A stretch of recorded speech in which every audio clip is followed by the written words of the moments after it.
வானொலியில் நீங்கள் கேட்டு மகிழ்ந்த தென்கட்சி கோ சுவாமிநாதன் ஐயா அவர்களின் இன்றொரு தகவல் தொகுப்பினை கேட்டு மகிழுங்கள். ஒரு கடைக்கு போனேன். 5 ரூபா பணத்தை எடுத்து கொடுத்தேன். ஒரு தினசரி பத்திரிகையை கேட்டேன். அவர் உடனே அங்கே அடுக்கி வச்சுருந்த பத்திரிகையில் ஒன்று எடுத்து என் கையில் கொடுத்தார். வாங்கிக்கிட்டேன். மீதி பணத்தை எடுத்தார். அதையும் என் கையில் கொடுக்கணும்ல, கொடுக்கல. எதிரில் இருந்த பலகையில் வச்சு எடுத்துக்க சொன்னார். எப்பவும் அவர் அப்படி தான் பண்ணுவார். நானும் எடுத்துக்கிட்டு வந்துடுவேன். இவர் ஏன் இப்படி பண்ணுறாருங்கிறது எனக்கு ரொம்ப நாளாக ஒரு சந்தேகம். ஒரு நாள் அவர்கிட்டயே இதை கேட்டுவிட்டேன். ஏங்க, நீங்கள் உங்கள் கடைக்கு வந்து பொருள்கள் வாங்குறவங்களுக்கு நீங்கள் பாக்கி சில்லறையை கொடுக்குறப்போ பலகையில் வச்சு விட்றீங்க, கையில் கொடுக்க மாட்டேங்கிறீங்களே, ஏன் அப்படின்னு கேட்டேன். காசை கையில் கொடுத்தா நம்மக்கிட்ட இருக்கிற லட்சுமி போயிடுவா சார் அப்படின்னார். அதாவது பணம் செலவாயிடும் அப்படின்னு அர்த்தமா. இன்னொரு நண்பர், அவர் ஒரு நாள் வழக்கத்துக்கு மாறாக ரொம்ப சோகமாக உட்காந்துருக்கிறார். ஏங்க என்னாச்சு, ஏன் இப்படி கப்பலே கவிழ்ந்தது மாதிரி உட்காந்துருக்குறீங்க அப்படின்னு கேட்டேன். கப்பலே கவிழ்ந்திருந்தா கூட நான் இப்படி கவலைப்பட மாட்டேன் சார், வேறு ஒன்று நடந்து போச்சுன்னார். என்னன்னு கேட்டேன். என் உச்சந்தலையில் பல்லி ஒன்று விழுந்துட்டுதுன்னார். அதுக்காகவா இப்படி அப்படின்னு ஆச்சரியப்பட்டேன். ஆமாங்க, பல்லி உச்சந்தலையில் விழுந்தால் பலன் என்னன்னு பஞ்சாங்கத்தில் பார்த்தேன், மரணம்னு போட்டிருக்கு அப்படின்னு சொல்லிவிட்டு அவர் தொடர்ந்து கவலைப்பட ஆரம்பிச்சிட்டார். இப்படியும் ஒருத்தர், என் கூட வேலை பார்க்குற ஒருத்தர் எப்படி தெரியுமா, தினமும் வலது காலை வச்சு தான் ஆஃபீஸுக்கு உள்ளே நுழைவார். என்றைக்காவது தவறுதலாக இடது காலை வச்சு உள்ளே வந்துட்டார்னா அன்னைக்கு பூரா மனசு சங்கடப்படுவார். எந்த வேலையும் சரியாக ஓடாது. கேரம் போர்டு ஆடுற ஒருத்தர் எப்போ ஆட உட்காந்தாலும் ஸ்ட்ரைக்கரை கை தவறி கீழே விழுற மாதிரி பண்ணி அதுக்கப்புறம் அதை எடுத்துக்கிட்டு ஆட உட்காருவார். ஏன்னா எப்போவும் ஒரு தடவை நிஜமாகவே அது வந்து கை தவறி கீழே விழுந்திருக்குது. அன்னைக்கு பிரமாதமாக ஜெயிச்சுட்டார். உடனே ஒரு முடிவுக்கு வந்துட்டார், கை தவறுனா லாபம் அப்படின்னு. அதுக்கப்புறம் அதையே பழக்கமாக்கிக்கிட்டார். பூனை குறுக்க போனால் சகனம் சரியில்லைன்னு நினைக்கிறவங்க உண்டு. ஆனால் ஒருத்தர் எப்படி தெரியுமா, அவர் வெளியில் கிளம்புற சமயம் பக்கத்து வீட்டு ரேடியோவில் மியாவ் மியாவ் பூனை குட்டின்னு பாட்டு சத்தம் கேட்டால் கூட போதும், சகனம் சரியில்லைன்னு பிரயாணத்தை கேன்சல் பண்ணிவிடுவார். இப்போ இவ்வளவும் எதுக்கு சொல்கிறோம்னா, அளவுக்கு மீறின சகுன நம்பிக்கைகள் இருக்குது பாருங்கள், இதோட பயமும் சேர்ந்துக்கிட்டதுன்னு வச்சுக்கோங்க, இது ஒருத்தருடைய மனநிலையை பாதிச்சிடும். இது வந்து உளவியல் நிபுணர்கள் சொல்கிற கருத்து. வாழ்க்கையே தடுமாற வச்சிரும். பாதுகாப்பு இல்லாத உணர்வு, ஒரு விதமான டிப்ரெஷன் மனநிலை, இதெல்லாம் தான் இதுக்கு காரணமாக அமையலாம். சில பேர் காய்கறி நறுக்க கத்தியை கையில் எடுத்தால் கூட நேரம் சரியாக இருக்கா அப்படின்னு பார்த்துட்டு தான் வேலையை ஆரம்பிக்கிறது வழக்கம். அறிவு தான் மனசுக்கு வாத்தியாராக இருக்கணும். அப்போ தான் வாழ்க்கை வந்து நிம்மதியாக இருக்கும். அறிவு வந்து மனசு சொல்கிறபடியெல்லாம் கேட்க ஆரம்பிச்சுட்டுதுன்னா இடைஞ்சல் தான். ஒருத்தருக்கு 7ஆம் நம்பர் தான் ராசியான நம்பரான். 7ஆம் தேதி தான் எந்த காரியத்தையும் ஆரம்பிப்பாராம். 7 எழுத்து வர்றது மாதிரி பேரை மாற்றி வச்சுக்கிட்டார். 7 மணிக்கு தான் தினமும் எழுந்திருப்பார். 7ஆம் நம்பர் வீட்டில் தான் குடியிருக்கார். கல்யாணம் கூட 7ஆம் தேதி தான் பண்ணிக்கிட்டார். அவர் ஒரு நாள் குதிரை பந்தயத்துக்கு போனாராம். குதிரையோட பேரையெல்லாம் பார்த்தார். ஒரு குதிரையோட பேர் 7 எழுத்தில் அமைஞ்சிருந்தது. 7 தானே இவருக்கு அதிர்ஷ்ட நம்பர். அதனால் உடனே அது பேரில் பணத்தை கட்டினார். பந்தயம் நடந்தது. என்ன சார் ஆச்சுன்னு கேட்டாங்க. நான் பணம் கட்டின அந்த என்னோட குதிரை 7ஆவதாக வந்து சேர்ந்தது சார் அப்படின்னாராம் சோகமாக. ஒரு ஊரில் ஒரு ராஜா இருந்தார். அவர் ஒரு பூனை வளர்த்தார். ரொம்ப செல்லமாக அவர் அந்த பூனையை வளர்த்தார். அவர் என்ன பண்ணுவார் தெரியுமா, இரவு நேரத்தில் அந்த பூனையோட தலையில் ஒரு விளக்கை வச்சுருவார். அந்த பூனை ரொம்ப ஜாக்கிரதையாக அந்த விளக்கு கீழே விழுந்துடாமல் பார்த்துக்கும். தலையை ஆட்டாமல் ரொம்ப நிதானமாக ராஜா பின்னாடி நடந்து போய்கிட்டே இருக்கும். அந்த விளக்கு வெளிச்சத்தில் எல்லா வேலைகளையும் செஞ்சுருவார். கையில் ஒரு விளக்கை தனியாக எடுத்துகிட்டு போக வேண்டிய அவசியமே இல்லை. விளக்கை தூக்கிட்டு போகிற வேலையை அந்த பூனை பார்த்துக்கும். அதனால் ராஜாவுக்கு அந்த பூனை மேலே ரொம்ப பிரியம். மந்திரிகளையெல்லாம் கூப்பிட்டு அவங்கக்கிட்ட சொல்லுவார், பார்த்தீங்களா இந்த பூனை எவ்வளவு விசுவாசமாக நடக்குது, என் பேரில் எவ்வளவு மரியாதை பார்த்தீங்களா அதுக்கு அப்படிம்பார். இதை கேட்டுவிட்டு அங்கேருந்த அமைச்சர்களில் ஒருத்தர் சொன்னார், மன்னா நீங்கள் சொல்கிறது சரிதான், இருந்தாலும் இந்த பூனையோட விசுவாசத்தை நாம் கொஞ்சம் சோதித்து பார்க்க வேண்டியிருக்கு அப்படின்னாராம். சரி, உங்கள் ஆசையை ஏன் கெடுக்கணும், நல்லா சோதித்து பாருங்கள் அப்படின்னு சொல்லிவிட்டார் ராஜா. உடனே அந்த அமைச்சர் என்ன பண்ணார் தெரியுமா, எங்கேயோ புறப்பட்டு போனார். ஒரு 5-6 எலிகளை பிடிச்சிக்கிட்டு வந்தார். அரண்மனையில் ராஜா ஏதோ வேலை பார்த்துக்கிட்டு இருக்கிறாரு. பக்கத்தில் அந்த பூனை ரொம்ப பணிவாக நின்றுக்கிட்டு இருக்குது. அது தலையில் விளக்கு எரிஞ்சிக்கிட்டு இருக்கு. அமைச்சர் தான் பிடிச்சிக்கிட்டு வந்த எலிகளை அந்த பூனை பார்வையில் படுறது மாதிரி எதிரில் விட்டார். அந்த எலிகள்லாம் அங்கேயும் இங்கேயும் ஓட ஆரம்பிச்சிது. அதை பார்த்தது பூனை. அவ்வளவுதான், தலையில் இருக்கிற விளக்கை பற்றியும் கவலைப்படலை, ராஜாவை பற்றியும் கவலைப்படல. ஒரே பாய்ச்சலாக பாஞ்சு எலிகளை துரத்த ஆரம்பிச்சுட்டுது. தலையில் இருந்த விளக்கு எங்கேயோ போய் விழுந்தது, அணைஞ்சு போச்சு. இருட்டில் ராஜா தடுமாற ஆரம்பிச்சுட்டார். இந்த சமயத்தில் அந்த அமைச்சர் மறுபடியும் விளக்கை ஏற்றினார். வெளிச்சம் வந்தது. அதுக்கப்புறம் அந்த அமைச்சர் பேசினார். அரசே, பூனையோட விசுவாசத்தை பார்த்தீங்களா? எலி அது கண்ணில் படுற வரைக்கும் தான் விசுவாசமாக இருந்தது. அது மாதிரி எலியை பார்த்ததும் எல்லாத்தையும் விட்டுட்டு அதை துரத்த ஆரம்பிச்சுட்டு பார்த்தீங்களா? தான் அந்த பூனையை பற்றி நினச்சது தப்புங்கிறது அதுக்கப்புறம் தான் அந்த ராஜாவுக்கு புரிஞ்சுதான். சரி, இப்போ எதுக்கு இந்த கதையெல்லாம் அப்படிங்கிறீங்களா? இந்த பூனை மாதிரி தான் நம்ம மனசும். மனசை எவ்வளவு தான் பயிற்சி கொடுத்து பக்குவமாக வச்சுருந்தாலும் பார்க்குறதுக்கு பரமசாது மாதிரி தான் இருக்கும். பார்க்க வேண்டியதை பார்த்துட்டுதுன்னா பாஞ்சிரும். இந்த பூனை மாதிரி புலன் இன்பப் பொருள்கள் கிட்டாத வரைக்கும் மனம் அடங்கி இருக்கிறது மாதிரி தான் தெரியும். கொஞ்சம் வாய்ப்பு கிடைச்சாலும் அது குதிக்க ஆரம்பிச்சிரும், தப்பு பண்ண ஆரம்பிச்சிரும். பெரிய பெரிய முனிவர்கள் வாழ்க்கையில் நடந்த வீழ்ச்சி இதை தான் நிரூபிக்குது. புலன்களின் ஆற்றல் அதிகம். அதனால் மனக்கட்டுப்பாடு பயிற்சிகளில் ரொம்ப எச்சரிக்கையாக இருக்கணுங்கிறார் சுவாமி சிவானந்தர். மது பழக்கத்தையே விட்டுவிட்டேன்னு உறுதியாக இருப்பான். கடை கண்ணில் பட்டுவிட்டுதுன்னா கால் அவனை கேட்காமலே இழுத்துக்கிட்டு உள்ளே போயிடும். இதுதான் மனசுங்கிறது. அதுதான் அந்த ராஜா வளர்த்த பூனை. நம்மால் ஒருத்தன் அந்த ராஜா பூனை தலையில் விளக்க வச்சது மாதிரி இவன் தன்னுடைய தலையிலேயே ஒரு விளக்கை ஏற்றி வச்சுக்கிட்டு என்னத்தையோ தேட ஆரம்பித்தான். தேடிக்கிட்டு இருக்கிறான். தலையை ஆட்டாமல் நிதானமாக நடந்து ரொம்ப நேரமாக தேடிகிட்டு இருக்கிறான். அந்த சமயம் அங்கே வந்த ஒருத்தர், என்னத்தை தேடுறீங்கன்னு கேட்டார். அதுதான் மறந்து போச்சு அப்படின்னு இழுத்தான்.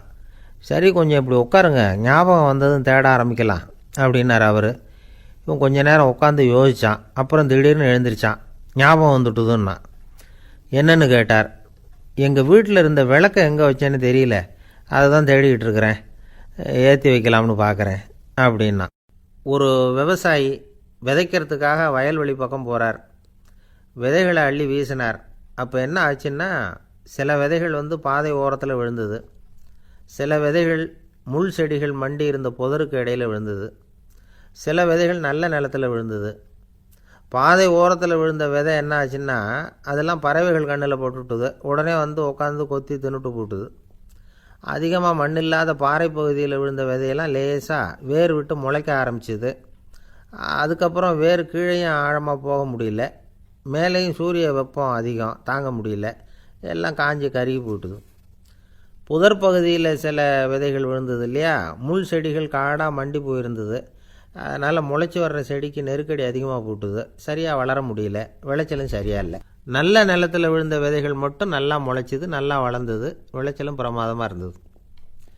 இந்த கதையை சொல்லிவிட்டு கேட்க செவியுள்ளோர் கேட்கட்டும் அப்படிங்கிறார் இயேசு பெருமான். ஆமாம், இயேசு கடலில் நின்ற படகு ஒன்றில் உட்காந்துருக்கிறார். கடற்கரையில் ஏராளமான மக்கள் உட்காந்துருக்கிறாங்க. அந்த சமயத்தில் தான் இயேசு ஓமைகள் மூலமாக மக்களுக்கு பல உண்மைகளை சொல்லிகிட்டு இருக்கிறார். மக்கள் அந்த கதையை கேட்டுட்டு ஒன்றும் புரியாமல் முழிக்கிறாங்க. அதை கவனித்த இயேசு அந்த ஓமையை விளக்க ஆரம்பித்தார். இதில் அந்த விதைக்கிறவர் தான் இறைவன். அவருடைய வார்த்தைகளை விதைக்கிறார். அந்த வார்த்தைகளை கேட்கிற மக்கள் அந்த விழுந்த விதைகள் மாதிரி 4 வகையானவர்கள். சில பேர் பாதை ஓரத்தில் விழுந்த விதைகள் மாதிரி. இறைவன் வார்த்தைகளை அவங்க கேட்குறாங்க, ஆனால் தீய எண்ணங்கள் செய்கைகள் மூலமாக விதைக்கப்பட்ட வார்த்தைகள் அழிஞ்சு போடுது. இறைவன் வார்த்தைகளை கேட்ட உடனே மகிழ்ந்து போய் உடனே சில பேர் அதை ஏற்றுக்கிறாங்க.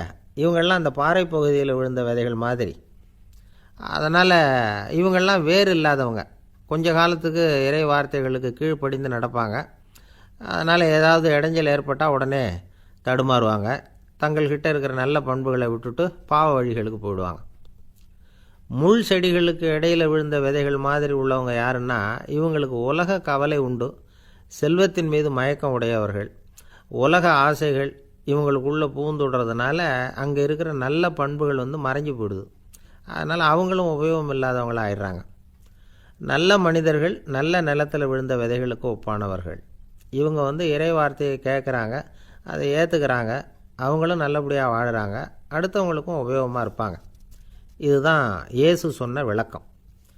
நல்ல வார்த்தைகளை கேளுங்கள், நல்ல வார்த்தைகளை ஏற்றுக்கொள்ளுங்கள், அடுத்தவங்களுக்கு உபயோகமாக இருங்க. இதுதான் பெரியவங்கள்லாம் நமக்கு சொல்லுகிற உபதேசம். ஒரு அப்பா தன்னுடைய மகனுக்கு உபதேசம் பண்ணார். இதை பாருப்பா, நல்ல வார்த்தைகளை கேட்கணும், எப்போதுமே மகன் அப்பா பேச்சை கேட்குறது நல்லது அப்படின்னாராம். நீ ஏதாவது ஒரு தப்பு பண்ணால் என் தலையில் ஒரு முடி நரைச்சி வெள்ளையாக போடும்பா, நீ செய்கிற ஒவ்வொரு தப்புக்கும் என் தலையில் ஒவ்வொரு முடி வெள்ளையாயிடும் அப்படின்னாராம். பையன் யோசித்தான், அப்பா இப்போ தான் எனக்கு புரியுது, தாத்தாவோட தலைமுடி பூராவும் வெள்ளையாக இருக்கிறதுக்கு என்ன காரணங்கிறது எனக்கு இப்போ தான் புரியுது அப்படின்னானா. ஒரு ராஜா இருந்தார். நாடு பூராவும் நிறைய மரங்களை நட்டு வளர்க்கணுங்கிறது அவரோட ஆசை. தானே அதுக்கு முன்மாதிரியாக இருக்கணும்னு நினச்சார். அரண்மனையை சுற்றி மரங்களை நட்டு வளர்த்தார். இதை பார்த்துட்டு ஜனங்களும் அவங்கவுங்க வீட்டை சுற்றி மரக்கன்றுகளை நட்டு வளர்த்தாங்க. கொஞ்ச காலத்தில் ஊர் பூரா பசுமையாக மாறிச்சு. எல்லாருக்கும் சந்தோஷமாக இருந்தது. இது ஒரு பக்கம் இருக்கட்டும், இப்போ நான் சொல்ல போகிற கதை வேறு. அதாவது அந்த ராஜா ஒரு நாள் தன்னுடைய அரண்மனையை சுற்றி இருக்கிற விதவிதமான மரங்களை எல்லாம் போய் பார்த்தார். எப்படி இருக்கிறீங்க அப்படின்னு ஒவ்வொரு மரத்துக்கிட்டையும் விசாரித்தாராம். எந்த மரமும் சந்தோஷமாக இருக்கிறதா தெரியல. அதுக்கும் மனசில் ஒரு குறை. முதல்ல ஆலமரத்துக்கிட்ட போனார். அது சொல்லிச்சு, மண்ணா, நான் நல்லா பெருசாக வளர்ந்துருக்கிறேன், அடர்த்தியாக இருக்கிறேன், கிளையெல்லாம் 4 பக்கமும் நல்லா படர்ந்து தான் இருக்குது, இருந்தாலும் எந்த பிரயோஜனமும் இருக்கிறதா தெரியல எனக்கு. என்னுடைய பழம்லாம் ரொம்ப சின்னதாக இருக்குது, என் கண்ணுக்கு சரியாக புலப்பட மாட்டேங்குது.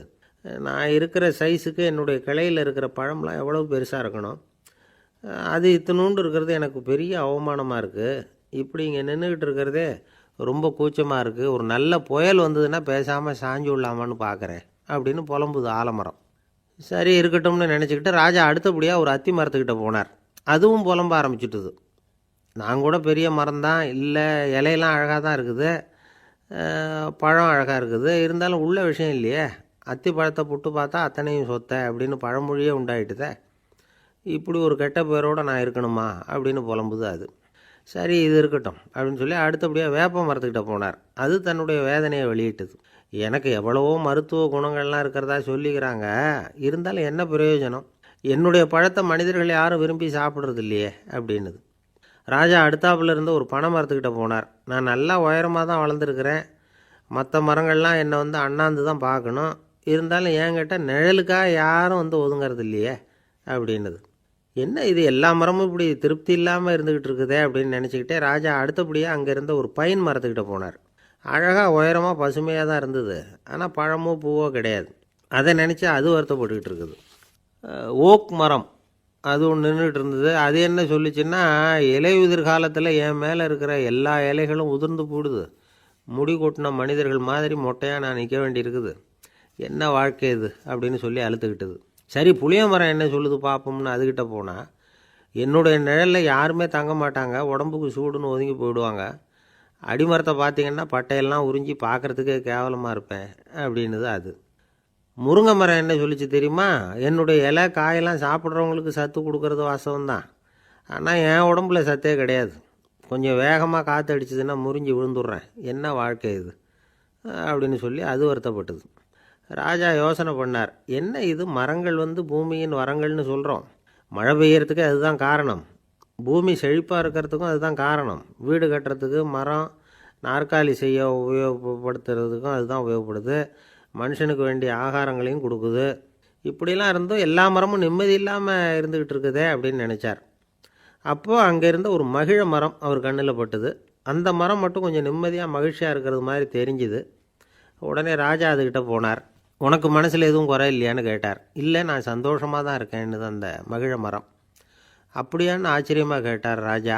ஆமாம் மன்னா, இந்த இடத்துல நீங்கள் ஒரு முருங்கை மரத்தையோ வேப்ப மரத்தையோ கூட நட்டிருக்கலாம், ஆனால் இந்த இடத்துல நடுறதுக்கு என்ன தேர்ந்தெடுத்துருக்குறீங்க, அதுவே எனக்கு பெருமை, அதுவே எனக்கு திருப்தி அப்படின்னு தான் மகிழ மரம். மகிழ மரம் சாதாரணமாக தான் இருக்கும், இளம் மஞ்சள் நிறத்தில் பூக்கள், அது காய்ந்தும் மனம் வீசும். மகிழ மரம் மாதிரி மன திருப்தியோடு வாழறதுக்கு நாம் கற்றுக்கணுமா. நாம் இந்த உலகத்தில் ஒரு நாயாவோ நரியாவோ கூட பிறந்திருக்கலாம், மனுஷனாக பிறந்திருக்கிறோம், அதுவே பெருமை தானே. இந்த நிறைவு தான் மகிழ்ச்சியின் ரகசியம். ஒரு பையன் அப்பா கிட்ட போய், அப்பா நீங்கள் இந்த உலகத்தில் ஒரு மனுஷனாக பிறந்தது என்னோட அதிர்ஷ்டம் நானா. ஏண்டா அப்படி சொல்கிறேன்னு இருக்கார் அப்பா.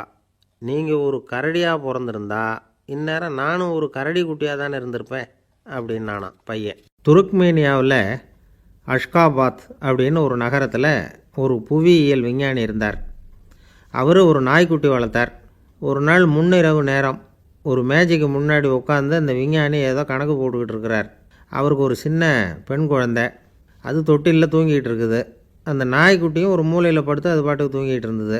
ஒரே அமைதி. அந்த நேரத்தில் திடீர்னு அந்த நாய்க்குட்டி துள்ளி எழுந்திரிச்சிது. நேராக குழந்தைகிட்ட ஓடிச்சு. அந்த குழந்தைய அது போட்டிருந்த ட்ரெஸ்ஸோடு சேர்த்து கவ்வி தூக்குச்சு. தூக்கிக்கிட்டு வாசல் பக்கம் ஓடிச்சு. நாய்க்குட்டி குழந்தைய கவ்வி தூக்க முடியுமாங்கிற சந்தேகம் உங்களுக்கு இல்லையா? நீங்கள் நம்ம ஊர் நாய்க்குட்டியவே பார்த்து பழக்கப்பட்டிருக்கீங்க. அதனால் நம்புறதுக்கு சிரமமாக இருக்கும். அந்த ஊர்லெலாம் அது ரொம்ப ஸ்ட்ராங்காக இருக்கும். ஒரு ஏதோ கண்ணுக்குட்டி மாதிரி இருக்கும். விஞ்ஞானி அதை பார்த்துட்டார். உடனே அந்த நாய்க்கு வெறி பிடிச்சிட்டுதுன்னு முடிவு பண்ணிவிட்டு தன்னோட கை துப்பாக்கி எடுத்துக்கிட்டு ஓடி வந்தார். அவர் வெளியில் நாய்க்குட்டி எங்கே அப்படின்னு பார்த்து தேடுறார். அந்த நேரத்தில் அந்த வீடு இடிஞ்சு விழுது. காரணம் பூமி அதிர்ச்சி. இப்படி பூமி அதிர்ச்சி உண்டாக போகுதுங்கிறது அந்த நாய்க்குட்டிக்கு முன்னாடியே தெரிஞ்சு போச்சு. அதுதான் குழந்தைய தூக்கிட்டு வெளியில் வந்திருக்குது. அது மூலமாக அந்த குடும்பத்தையே காப்பாற்றிருக்குது அந்த நாய்க்குட்டி. இந்த சம்பவம் நடக்கிறதுக்கு 3 நாளைக்கு முன்னாடியே சில பிராணிகளுக்கு இப்படி நடக்க போகுதுங்கிறது தெரிஞ்சிருக்குதான். ஆமாம், அந்த நகரத்தில் 3 நாளைக்கு முன்னாடியே பாம்பு, பல்லி இதெல்லாம் அது தங்கியிருந்த வலையை விட்டு வெளியில் ஓடி வந்துட்டுது. அதே மாதிரி அங்கே இருந்த புறாவெல்லாம் பறந்து போயிடுச்சான். இதே மாதிரி யுகோஸ்லோவியாவில் கூட ஒரு நகரம், அங்கே ஒரு நாள் ராத்திரி ஒரு மிருக காட்சி சாலையில் திடீர்னு ஒரு பெரிய கலவரம், கூச்சல், குழப்பம். அங்கே இருந்த கழுதை, புலி, யானை, பறவை எல்லாம் கண்ணாபின்னான்னு கத்த ஆரம்பிச்சுட்டுது. நேர் யானை அதுக்குன்னு போட்டிருந்த தடுப்பையே தாண்டி குதித்து வெளியில் வந்துட்டு தான். மறுநாள் தான் எல்லாருக்கும் விஷயம் புரிஞ்சுது. அடுத்த நாள் காலையில் அங்கே பூமி அதிர்ச்சி உண்டாயிட்டுது. இப்போ பாருங்கள், அதாவது மனுஷனை போய் தீர்க்கதரிசி அது இதுன்னு சொல்லிகிட்டு இருக்கிறோம். இவனை விட அது பரவாயில்லைன்னு தோணுது. அதாவது மிருகங்கள் ஒன்று நடக்க போகுதுங்கிறத முன்னாடியே புரிஞ்சுக்குதே. சரி, இதெல்லாம் எப்படி அது முன்கூட்டி புரிஞ்சுக்குது? அதுதான் படைப்பு ரகசியம். அதை கண்டுபிடிக்கிறதுக்கு தான் மனுஷன் ஆராய்ச்சி பண்ணிகிட்டு இருக்கிறான். விஞ்ஞானிகளோட ஆராய்ச்சியெல்லாம் ஒரு பக்கம் இருக்கட்டும், வீட்டுக்குள்ளேயே சில ஆராய்ச்சி பண்ணி பாருங்களேன். இப்போ சில யோசனை சொல்லி அதை சோதனை பண்ணி பாருங்க அப்படின்னு ஒருத்தர் சொன்னாராம். அதாவது இப்போ மழை வருமா வராதா அப்படின்னு தெரிஞ்சுக்கணுமா, உடனே ஒரு பூனைக்குட்டி பின்னாடியே மெதுவாக போய் அது என்ன செய்யுதுன்னு கவனித்து பார்க்கணும். பூனைக்குட்டி தன்னோட பாதத்தினால சுகத்தில் அப்படி கீறிக்கிட்டு இருக்கும். அப்படி கீறினா கண்டிப்பாக மழை வரும். சில சமயம் பூனைக்குட்டி அப்படியே மல்லாந்து படுத்துக்கிட்டு பாதத்தை உயர தூக்கும், அப்படியும் இப்படியும் புரளும். இப்படி செஞ்சதுன்னா அன்னைக்கும் மழை இருக்காது. அதனால் முன்னாடி இருந்தது மழை வர்றதுக்கு அறிகுறி, இது மழை இல்லைங்கிறதுக்கு அறிகுறி. பறவைகள், பிராணிகள் இதுகளோட நடவடிக்கைகளை பார்த்துட்டு அதையெல்லாம் அடிப்படையாக வச்சு தான் காலநிலையை கண்டுபிடிக்கிற கருவிகளை கண்டுபிடிச்சிருக்கிறாங்க. வாத்து இருக்குல்ல, சில சமயம் தன்னோட அழகை தன்னோட இறகுகளில் அப்படியே புதைச்சிக்கும். அப்படி செஞ்சால் குளிர்காலம் வரப்போகுதுன்னு அர்த்தம். பருவநிலை குளிராக மாறப்போகுதுங்கிறதுக்கு இதுதான் அறிகுறி. சிட்டுக்குருவி இருக்குதுல்ல, அதெல்லாம் புழுதியில் உழுந்து புரளும். சிறகுகளை படபடன்னு அடிச்சுக்கும். அப்படி செஞ்சால் மழை வரப்போகுதுன்னு அர்த்தம். ஒன்று மட்டும் நாம் நல்லா தெரிஞ்சுக்கணும், இயற்கையின் சீற்றம்னு சொல்கிறோம் இல்லையா, இயற்கை ஏன் நம்ம மேலே கோவப்படுது? இயற்கையை நாம் அனுசரித்து போகிறதில்ல, அதனால் கோவப்படுது. காடுகளை அழிக்கப்படாது, விலங்குகளை கொல்லக்கூடாது, இயற்கை ஏற்படுத்தி வச்சுருக்கிற சமநிலையை கெடுக்கக்கூடாது. அதை புரிஞ்சுக்கிட்டு வாழ்ந்தோம்னா பூமியும் நடுங்காது, நாமளும் நடுங்க வேண்டிய அவசியம் இருக்காது. ஒருத்தர் இருந்தார், சாராய கடைக்கு போனாராம், நிறைய சாப்பிட்டார். அப்புறம் சொன்னார், இது ரொம்ப அற்புதமான சரக்கு போல் இருக்குது, உள்ளே போன உடனே இந்த பூமியே நடுங்கிறது மாதிரி இருக்குது எனக்கு அப்படின்னாராம். இதுக்கு கடைக்காரர் சொல்லியிருக்கார், நீங்கள் சாப்பிட்டது வெறும் பச்சை தண்ணி தாங்க, இப்போ ஏற்பட்டிருக்கிறது நிஜம் பூமி அதிர்ச்சி அப்படின்னாராம். இந்த உலகத்தில் நாம் நல்லபடியாக இருக்கணும்னா அதுக்கு முக்கியமாக தேவைப்படுறது 2. ஒன்று செல்வம், இன்னொன்று அறிவு. சரி, இது 2ல் சிறந்தது எது அப்படின்னு ஒரு கேள்வி கேட்டால் என்ன பதில் சொல்கிறது? இதே கேள்வியை ஹஸ்ரத் அலி அவர்கள்கிட்ட கேட்டாங்களாம். அவர் ஒரு பெரிய அறிஞர். கேள்வி கேட்டவங்களும் சாதாரண ஆட்கள் இல்லை, இவங்களும் அறிஞர்கள். ஒரு நாள் ஹஸ்ரத் அலி அவர்கள்கிட்ட 10 அறிஞர்கள் வந்தாங்களாம். ஐயா, நாங்கள் 10 பேரும் உங்ககிட்ட ஒரே கேள்வியை தான் கேட்க வந்திருக்கிறோம், ஆனால் எங்கள் 10 பேருக்கும் நீங்கள் தனித்தனியாக பதில் சொல்ல முடியுமா அப்படின்னு கேட்டிருக்காங்க. அதாவது அவங்க ஒரே கேள்விக்கு இவர்கிட்ட இருந்து 10 விதமான பதில் எதிர்பார்க்குறாங்க. சரி கேளுங்க, என்ன கேள்வி அப்படின்னார் அவர். அப்போ தான் அவங்க கேட்டாங்களாம், செல்வம், அறிவு இது 2ல் சிறந்தது எது? இதுதான் கேள்வி. ஹஸ்ரத் அலி என்ன பண்ணார் தெரியுமா? அவங்கள ஒவ்வொருத்தராக கூப்பிட்டார், ஒவ்வொரு விதமான பதிலை சொல்லி அனுப்புனார். முதல்ல ஒருத்தரை கூப்பிட்டார், சொன்னார், அறிவுங்கிறது தீர்க்கதரிசிகள், ஞானிகள், மகான்கள் இவங்களோட பரம்பரை சொத்து. ஆனால் செல்வங்கிறது கொடுங்கோலரின் ஆயுதம், அதனால் அறிவு தான் சிறந்தது அப்படின்னார். ரெண்டாவது ஆளை கூப்பிட்டார். உங்ககிட்ட செல்வம் இருந்தால் நீங்கள் தான் அதை காப்பாற்றணும், ஆனால் அறிவு உங்களை எப்பவும் காப்பாற்றும், ஆகவே அறிவு தான் சிறந்தது அப்படின்னார். மூணாவது ஆளை கூப்பிட்டார். செல்வந்தனுக்கு எப்போதும் விரோதிகள் அதிகம், ஆனால் அறிஞனுக்கு நண்பர்கள் அதிகம், அதனால் அறிவு தான் சிறந்ததுன்னார். அடுத்தவரை கூப்பிட்டார். செல்வம் அடுத்தவங்களுக்கு கொடுக்க கொடுக்க குறையும், ஆனால் கல்விங்கிறது அதிகரிச்சுக்கிட்டே வரும், கொடுக்கறதுனால குறையாது, அதனால் அறிவு தான் சிறந்ததுன்னார். இன்னொருத்தரை கூப்பிட்டார். அறிவுள்ளவன் எப்பவும் அதை அடுத்தவங்களுக்கு வாரி வழங்கிக்கிட்டே இருப்பான், அதனால் அவங்ககிட்ட தாராளத்தன்மை இருக்கும், ஆனால் செல்வந்தன்கிட்ட கஞ்சத்தனம் தான் இருக்கும், அதனால் அறிவு தான் சிறந்ததுன்னார். ஆறாவது நபரை கூப்பிட்டார். செல்வத்தை கள்வர்கள் திருடிட்டு போக முடியும், ஆனால் அறிவை அப்படி திருடிட்டு போக முடியாது அப்படின்னார். ஏழாவது நபரை கூப்பிட்டார். செல்வம் கால ஓட்டத்தில் அழிஞ்சிரும், ஆனால் அறிவை கால ஓட்டம் ஒன்றும் பண்ண முடியாது, ஆகவே அறிவே சிறந்ததுன்னார். எட்டாவது ஆளை கூப்பிட்டு சொன்னார். செல்வத்துக்கு எப்பவும் எல்லை உண்டு, நிறை உண்டு, அளவு உண்டு, கணக்கு உண்டு, ஆனால் அறிவுக்கு அப்படிப்பட்ட எல்லை எதுவும் கிடையாது, அதனால் அதுதான் சிறந்ததுன்னார். அடுத்தவனை கூப்பிட்டார். செல்வம் உள்ளத்தில் உள்ள ஒளியை போக்கிவிடும், இருட்டை உண்டாக்கிவிடும், விரிந்த மனப்பான்மையை குறுகலாக்கிவிடும், ஆனால் அறிவு அப்படி இல்லை, இருண்ட உள்ளத்தில் ஒளியை பாய்ச்சி அதை விசாலப்படுத்துது, அதுதான் சிறந்ததுன்னார். கடைசியாக 10வது நபரை கூப்பிட்டார். செல்வம் மனசில் செருக்கை உண்டாக்குது, ஆணவத்தை ஏற்படுத்துது, அதனால் நானே கடவுள்னு நினைக்கிற அளவுக்கு மனுஷனை தாழ்த்தி விடுது, ஆனால் அறிவு பணிவையும் பண்பாட்டையும் வளர்க்குது, அதனால் அறிவு தான் சிறந்ததுன்னார். ஆக இப்படி 10 பேருக்கும் 10 விதமாக பதில் சொன்னது மூலமாக ஹஸ்ரத் அலி அவர்கள் அறிவு தான் செல்வத்தை விட சிறந்தது அப்படிங்கிறதுக்கு 10 காரணங்களை சுட்டி காட்டியிருக்கார். அந்த அறிஞர் 10 பேர் கேட்ட ஒரே கேள்விக்கு 10 பதில் சொன்னார். நமக்கு வேண்டிய ஒருத்தர் 10 பேர் கேட்ட கேள்விக்கு ஒரே பதில் சொல்லி சமாளித்தார். கேள்வி என்ன தெரியுமா? என்கிட்ட வாங்கின கடனை எப்போயா திருப்பி கொடுக்க போகிற? இதுதான் அந்த 10 பேரும் கேட்ட ஒரே கேள்வி. இந்த மாதம் 26ஆம் தேதி தந்துடுறேன் அப்படிங்கிற ஒரே பதில் சொல்லி அவ்வளவு பேரையும் இவர் அனுப்பி வச்சுட்டாராம். எல்லாரும் போனதுக்கப்புறம் இவரை தனியாக கூப்பிட்டு கேட்டிருக்கிறாங்க. அது என்ன சார் கணக்கு, 26ஆம் தேதி அன்னைக்கு என்ன அதிசயம் நடக்க போகுது அப்படின்னு கேட்டிருக்காங்க. அதிசயம் அன்னைக்கு இல்லை, அதுக்கு நாளே நடக்க போகுதுன்னாராம். விவரமாக சொல்லுங்கன்னு இருக்காங்க. வேறு ஒன்றும் இல்லைங்க, 26ஆம் தேதி தானே எல்லாரையும் வர சொல்லியிருக்கிறேன், அதுக்கு நாளே நான் புறப்பட்டு தலைமறைவாயிட போகிறேன் அப்படின்னாராம் ரொம்ப பெருமையாக. ஒரு ஊரில் ஒரு ராஜா இருந்தார். அந்த ராஜாவுக்கு ஒரு மந்திரி. ராஜா ரொம்ப நியாயமானவர், நேர்மையானவர், கண்டிப்பானவர். தப்பு செய்கிறது யாராக இருந்தாலும் தண்டனை கொடுப்பார். வேண்டியவங்களுக்கு ஒரு நியாயம், வேண்டாதவங்களுக்கு ஒரு நியாயங்கிறதெல்லாம் அவர்கிட்ட கிடையாது. ஒரு சமயம் அரசவையில் அந்த அமைச்சரே விதிமுறைகளுக்கு புறம்பாக ஏதோ நடந்துக்கிட்டு இருக்கார். மன்னருக்கு கோபம் வந்துட்டுது. உடனே அந்த அமைச்சரை கிட்டத்தில் கூப்பிட்டு அவர் கன்னத்தில் ஓங்கி ஒரு அறை கொடுத்துட்டாராம். உடனே அந்த அமைச்சர் என்ன பண்ணார் தெரியுமா? நேராக போனார், அங்கே நின்றுக்கிட்டு இருந்த இன்னொருத்தர் கன்னத்தில் ஓங்கி அரைஞ்சார். அறை வாங்கினவர் திகைச்சு போயிட்டார். இவர் ஏன் நம்மளை அரைகிறார் அப்படின்னு யோசனை பண்ணார். மன்னரும் திகைச்சு போயிட்டார். நாம் இவர் அரைஞ்சா அதுக்காக இவர் போய் இன்னொருத்தரை அரையணுமா அப்படின்னு யோசனை பண்ணார். இவருக்கு என்ன பைத்தியமானு கூட நினைக்க ஆரம்பிச்சிட்டார். ஆனால் என்ன ஆச்சுன்னா, அப்புறம் அமைச்சர் அவர் கவனிச்சிக்கிட்டு இருந்தாரா, அவர் இன்னொருத்தரை அரைஞ்சார் இல்லையா, அந்த அறை வாங்கின ஆசாமியை பார்த்து கத்திக்கிட்டு இருந்தார். யார்? அமைச்சர்.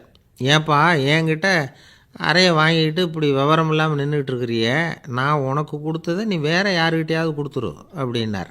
உடனே அந்த ஆள் பார்த்தான், தனக்கு அடுத்தபடியாக நின்றுக்கிட்டு இருந்தவனை ஓங்கி ஒரு அறை அரைஞ்சான். அவன் கன்னத்தை தடவிட்டே யோசனை பண்ணான்.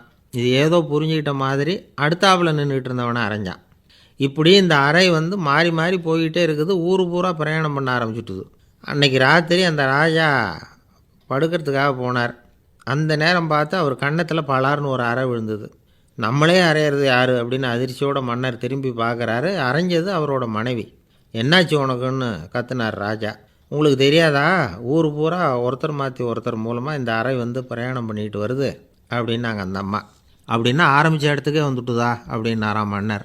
என்ன சொல்கிறீங்கன்னு கேட்டிருக்காங்க. இவர் விவரத்தை சொன்னாராம். அப்படின்னா நீங்கள் ஆரம்பித்து வச்ச இந்த விளையாட்டை நான் முடிச்சு வச்சுட்டேன் அப்படின்னாங்களாம் அந்த அம்மா. மறுநாள் காலை மறுபடியும் அரசவை கூடிச்சு அந்த அமைச்சர் மன்னரை பார்த்து கேட்டார். என்ன மகாராஜா, என்கிட்ட கொடுத்ததை திருப்பி வாங்கிட்டீங்களா அப்படின்னாராம். இப்படி நடக்கும்னு நான் எதிர்பார்க்கவே இல்லைன்னார் மன்னர். ஆனால் நான் எதிர்பார்த்தேன். அது எங்கே போயிட போகுது, ஊர் பூரா சுற்றி கடைசியில் உங்ககிட்ட தான் சேரும் அப்படிங்கிறது எனக்கு தெரியும். அப்படின்னார் அமைச்சர். இந்த கதை வேடிக்கையாக இருந்தால் கூட இதில் உள்ள கருத்து முக்கியமானது. இந்த உலகத்தில் பல கருத்துக்கள் இப்படி தான் மாறி மாறி சுற்றி வந்துக்கிட்டே இருக்குது. நம்மால் ஒருத்தன் தன்னுடைய நண்பன் ஒருத்தனை கடத்தெருவில் பார்த்தான். உடனே ஓடி போய் பலார்னு ஒரு அறை கொடுத்தானான். அவன் கண்ணத்தை தடவிட்டு ஏன்டா என்ன அரைஞ்சேன்னு கேட்டிருக்கான். நீ ஏன்டா என்ன முட்டாள்னு என் மனைவிட்ட போய் சொன்னேன் அப்படின்ட்டுருக்கான் அவன். உன்னை ஒரு முட்டாள்னு சொன்னதுக்காகவா நீ என்ன அரைஞ்ச அப்படின்னு கேட்டிருக்கான் இவன். டேய், நான் அதுக்காக அறையலப்பா, அது ஒரு பெரிய ரகசியம் நான் முட்டாளுங்கிறது. அந்த ரகசியத்தை நீ ஏன் எங்கள் வீட்டில் போய் சொன்னேன், அதுக்காக தான் அரைஞ்சேன் அப்படின்னு நானும் அவன். பக்தின்னு சொல்கிறோம் இல்லையா, அது 3 வகைப்படும் அப்படிங்கிறார் ஒரு பெரியவர். அது என்ன 3 வகைன்னா, தெய்வ பக்தி, அடியார்கள் பக்தி, குரு பக்தி. அடியார் பக்தியை விட தெய்வ பக்தியை விட குரு பக்தி தான் ரொம்பவும் சிறந்ததுங்கிறார் அவர். தெய்வத்துக்கிட்ட செஞ்ச பாவம் குருநாதர்கிட்ட தீர்ந்துருமா, குருநாதர்கிட்ட செஞ்ச பாவம் தெய்வத்துக்கிட்ட போனாலும் தீராதான். இப்படி பெரியவங்கள்லாம் சொல்லி வச்சுருக்கிறாங்க. ஒரு காடு, அங்கே அயோத தௌமியர் அப்படின்னு ஒரு தபோதனர். அவர் பல மாணவர்களை ஒன்றா சேர்த்து ஒரு குருகுலம் நடத்திக்கிட்டு இருக்கிறார். பல தரப்பட்டவங்க பல திறப்பட்டவங்க மாணவர்கள் அதில் சேர்ந்து படிச்சுக்கிட்டு இருக்கிறாங்க. பாஞ்சால ராஜகுமாரன் ஒருத்தனும் அந்த குருகுலத்தில் சேர்ந்து படிச்சுக்கிட்டு இருக்கிறான். அவன் பேர் ஆருணி. பெரிய இடத்து புள்ள, இருந்தாலும் படுப்பில் ரொம்ப கெட்டிக்காரனாக இருந்தான். அவன் தான் அங்கே முதல் மாணவன். ஒரு நாள் குருநாதர் அந்த அரசகுமாரனை கூப்பிட்டார். நம்ம குருகுலத்துக்கு சொந்தமான வயலில் தண்ணீர் பெருகி வெள்ளம் பயிரை அழிக்குதான், அதனால் நீ போய் மடையை அடைச்சிட்டு வந்துரு அப்படின்னார். அந்த அரசகுமாரன் உடனே புறப்பட்டான். குருநாதர் சொல்லிட்டார்ல, உடனே புறப்பட்டான். நான் பெரிய இடத்து பிள்ளையாச்சே, ராஜகுமாரனாச்சே, ரொம்ப செல்வாக்கோடு வளர்ந்தவனாச்சே, நான் போய் வயலில் இறங்கி வேலை செய்கிறதா அப்படின்னுலாம் அவன் நினைக்கல. குருநாதர் கட்டளையை நிறைவேற்ற வேண்டியது நம்ம கடமை அப்படின்னு நினச்சான். உடனே ஒரு மண்வெட்டியை தூக்கி தோளில் வச்சுக்கிட்டு புறப்பட்டு போயிட்டான். வயலுக்கு போனான். பார்த்தான், தண்ணி கரையை உடச்சிக்கிட்டு வயலுக்குள்ளே ஏகமாக பாஞ்சிக்கிட்டு இருக்குது. இவன் மண்வெட்டியால் களிமண்ணை புல்லோடு சேர்த்து புல் பற்ற மாதிரி வெட்டி வெட்டி போட்டான். இருந்தாலும் மடையை அடைக்க முடியல. தண்ணி அதை மீறி வந்துக்கிட்டே இருக்குது. தண்ணி வேகமாக வயலுக்குள்ளே போய்கிட்டே இருக்குது. போடுற பத்தையெல்லாம் கரைஞ்சி கரைஞ்சி போயிட்டுருக்கு. இருந்தாலும் இவன் தன்னுடைய முயற்சியை கைவிடலை. வெட்டி வெட்டி போட்டுக்கிட்டே இருக்கிறான். காலையில் அங்கே போனவன் சாயந்தரம் வரைக்கும் இப்படி செஞ்சுக்கிட்டு இருக்கிறான். உடம்பும் மனசும் ரொம்பவும் சோர்ந்து போச்சு. இருந்தாலும் குருநாதர் இட்ட கட்டளையை நிறைவேற்றாமல் இருக்கிறோமேங்கிற ஒரு குறை அவனுக்கு இருக்குது. குரு கட்டளையை நிறைவேற்றாத நான் இன்னமும் இருக்கணுமா அப்படின்னு யோசனை பண்ண ஆரம்பிச்சிட்டான். என்ன செய்யலாம்னு பார்த்தான். நம்ம குருநாதர் இட்ட பணிக்காக இந்த உடம்பையே தியாகம் பண்ணலாம் அப்படின்னு முடிவு பண்ணான். தண்ணி பாயுதில் அதுக்கு குறுக்க விழுந்து அப்படியே மடையை அடைச்சிக்கிட்டு அப்படியே படுத்துட்டான். இது மற்றவங்களுக்கு தெரியாது. அன்னைக்கு ராத்திரி ஒரு விளக்கு முன்னாடி உட்காந்து குருநாதர் பிள்ளைங்களுக்கு பாடம் சொல்லி கொடுத்துக்கிட்டு இருக்கிறார். வரிசையில் இருக்கக்கூடிய ராஜகுமாரனை காணலை. நம்ம ஆருணி எங்கே போனா அப்படின்னு சொல்லி மற்ற மாணவர்களை விசாரித்தார். இப்போ அவங்க சொன்னாங்க, சுவாமி, அவன் காலையில் வயலுக்கு மடையை அடைக்கிறதுக்காக போனான், நீங்கள் தான் போக சொன்னீங்க, இன்னும் திரும்பி வரல அப்படின்னு அவர் பையன். குருநாதர் உடனே ஒரு தீவெட்டி எடுத்துக்கிட்டு மாணவர்களை அழைச்சிக்கிட்டு வயலுக்கு போனார். அங்கே போய் பார்த்தா ஆளை காணும். ஆருணி ஆருணின்னு சொல்லி சத்தம் போட்டு கூப்பிட்டு பார்க்குறார். நான் இங்கே இருக்கேன் குருநாதா அப்படின்னு காலுக்கு அடியிலேருந்து ஒரு சத்தம் வருது. குனிஞ்சு பார்த்தா அவன் மடையில் படுத்துருக்குறான். என்னப்பா இதுன்னார். காலையிலேருந்து இந்த மடையை அடைச்சி பார்த்தேன் சுவாமி, முடியல, அதனால் இப்படி குறுக்க படுத்துட்டேன். என்னை தாண்டறதுக்கு பயந்து போய் தண்ணியே தேங்கி நின்றுட்டுது அப்படின்னா. அவனுடைய குரு பக்தியையும் அவனை தாண்டறதுக்கு அஞ்சு நிற்கிற தண்ணி தேக்கத்தையும் பார்த்துட்டு எல்லாரும் ரொம்ப ஆச்சரியப்பட்டு போயிட்டாங்களாம். ஆருணி எழுந்திரிச்சு வா அப்படின்னு கூப்பிட்டாரான் குருநாதர். அவன் தண்ணீரை பொழந்துக்கிட்டு எழுந்திரிச்சு வந்தானான். அதனால் அவனுக்கு உத்தாலகன் அப்படின்னு ஒரு பேர். உத்தாலகன்னா தண்ணீரை பிளந்தவன் அர்த்தம். அந்த உத்தாலகன் மாதிரி இந்த காலத்து மாணவர்களுக்கும் குரு பக்தி வேணும் அப்படின்னு சொன்னோம் ஒரு பள்ளிக்கூடத்தில். உடனே நிறைய மாணவர்கள் எழுந்திரிச்சு நின்னாங்க. சார், நீங்கள் எங்களை இன்னமும் சரியாக புரிஞ்சுக்கலன்னு நினைக்கிறோம். அன்னைக்காவது ஒருத்தன் அப்படி இருந்தான், இன்றைக்கி ஏகப்பட்ட உத்தாலகர்கள் இருக்கிறோம். எங்கள் வாத்தியார் கட்டளை இட்டால் இப்போவே அது மாதிரி வயலுக்கு போய் மடையில் குறுக்கப்படுத்துக்கிறதுக்கு இந்த வகுப்பில் உள்ள அத்தனை பேரும் தயாராக இருக்கிறோம் அப்படின்னாங்க. அப்படியா அப்படின்னு சொல்லி கேட்டோம் ரொம்ப சந்தோஷமாக. ஒருத்தன் ரொம்ப அடக்கமாக எழுந்திரிச்சான். அப்புறம் சொன்னான், ஆமாம் சார், வகுப்பில் இவர் நடத்துகிற பாடத்தை கேட்டுக்கிட்டு இருக்கிறத விட பேசாமல் போய் மடையில் படுத்துடுறது ஒன்றும் கஷ்டமான காரியமாக இருக்காது. அதனால தான் எல்லாரும் அங்கே போகிறேன்னு சொல்கிறோம் அப்படிங்கிறான்.